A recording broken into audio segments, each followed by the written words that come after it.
पत्नी उस आंगन में रो रो के मर जाएगी। इसलिए भैया अपना चीवर ले लो और मुझे यहाँ से जाने दो।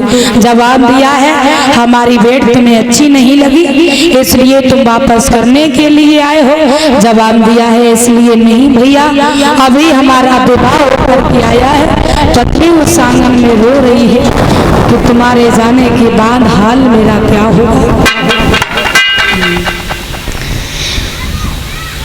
भगवान बुद्ध ने जवाब दिया है भैया कोई बात नहीं है, आप चीवर वापस करने के लिए आए हो।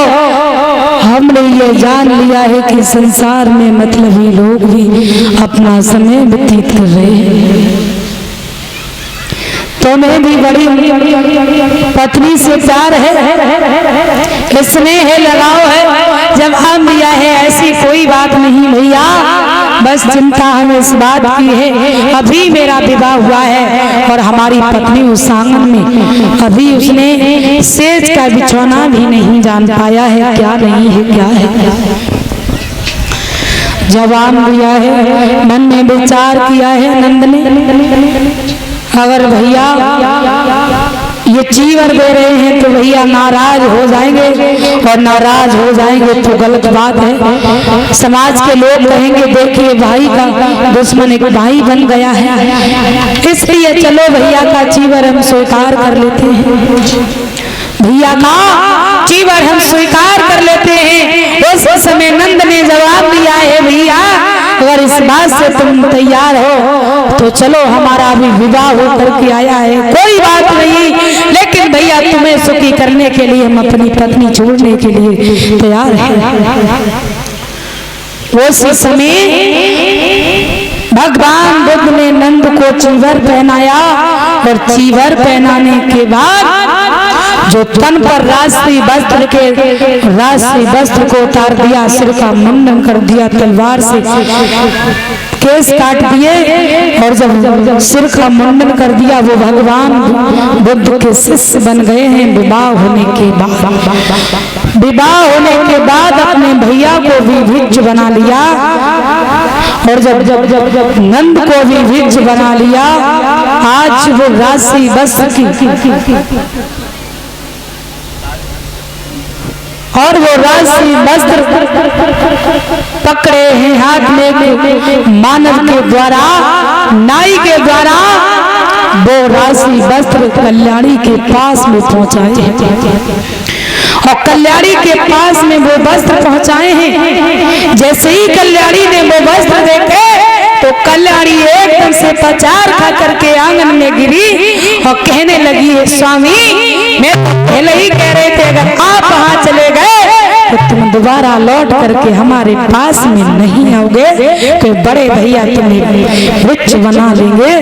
आज वो पत्नी उस आंगन में राशि वस्त्र दे करके रोने लगी है, कहने लगी है अपने स्वामी की याद करने लगी है पिया, इसलिए ही तो हम तुम्हें रोक रहे थे कि तुम वहां चले गए तो लौट करके नहीं आओगे।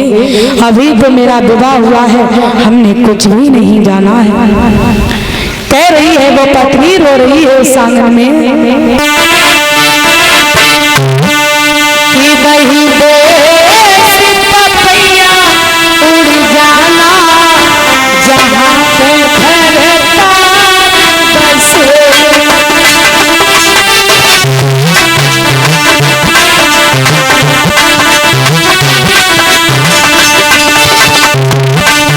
आज वो कल्याणी अपने स्वामी के वस्त्र दे करके यानी कपड़ा दे करके आंगन में रो रही है, कह रही है स्वामी इसलिए ही तो तुम्हें वहां भेज नहीं रहे थे, क्यों हमने ये पहले ही जान लिया था अगर तुम वहां गए तो तुम वापस लौट करके नहीं आओगे। आज वो पत्नी रो रही है, कह नहीं है स्वामी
रही है, रो रही है।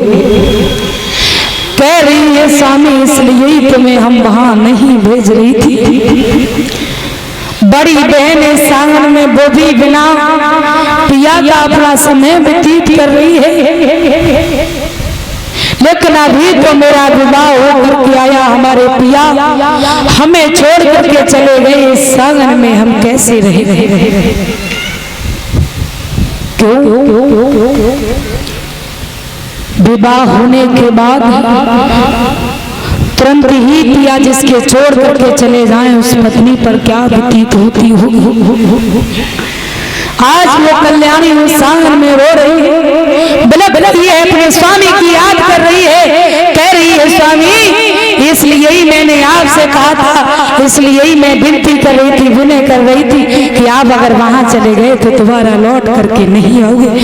आज वो कल्याणी वहां रो रही है, रुदन कर रही है।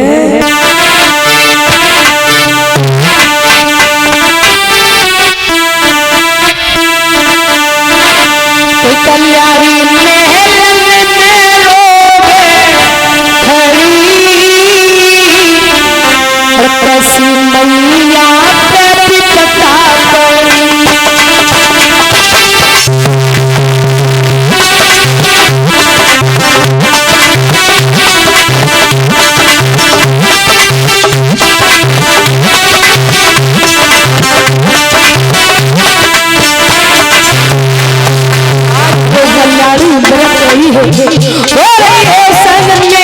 अपने स्वामी की चीर देख करके याद कर रही है, कह रही है स्वामी कहाँ चले गए तुम, कहाँ चले गए। आज बिना पिया के वो पत्नी आंगन में रुदन बंधन कर रही है।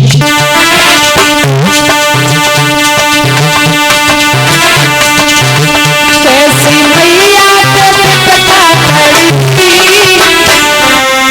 रानी महल में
स्वामी इस तरीके से हमें बिलखता तुम छोड़ करके चले गए।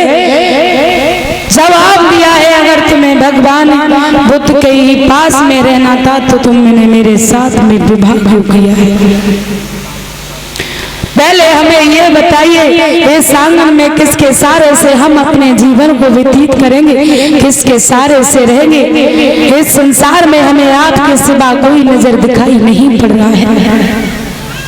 क्यों? अभी मेरी उम्र कुछ नहीं है, अगर हमारे पास में बेटा होता उसके भी सहारे से हम अपने जीवन को काट लेते। आज रो रही है, बिलख रही है, उस आंगन में रुदन कर रही है। कल्याणी बिना पिया के बिलख रही है उस आंगन।